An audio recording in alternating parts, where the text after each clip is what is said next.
Jeg skal bevise sætningen for binomiale koefficienter, og jeg skal bevise, hvordan man kan finde ud af, hvordan man kan vælge R genstande ud af alle de n genstande, man har. Det her det er den sætning, jeg skal bevise. Vi starter med at gå ud fra, at rækkefølgen har en betydning. Det har den ikke for os lige nu, men til at starte med, så gør vi det.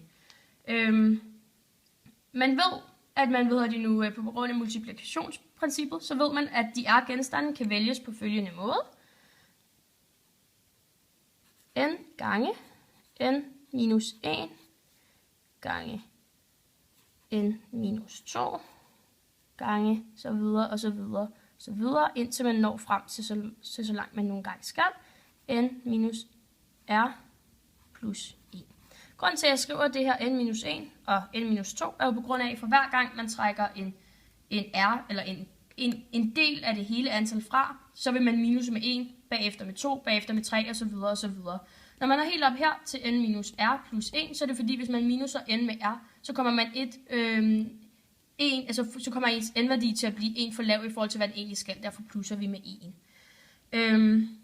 Det jeg så skal gøre nu, det er, at den værdi, jeg har her, det er, hvordan man regner, hvis pladsen betyder noget. Men for os betyder pladsen ikke noget i den her sætning. Så derfor så har jeg altså en R-fakultet for meget. For at få den her R-fakultet væk, så dividerer jeg simpelthen med den.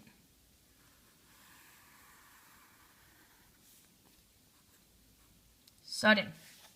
For nu at gøre vores sætning en lille smule mere kompakt, så forlænger vi med brøken den her brøk, n minus R-fakultet.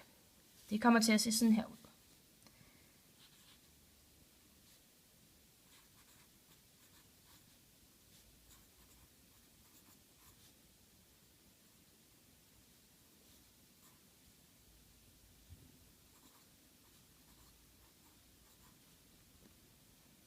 Godt, det bliver en lille smule lang den her.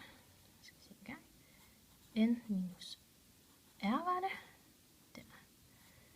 Godt. Gange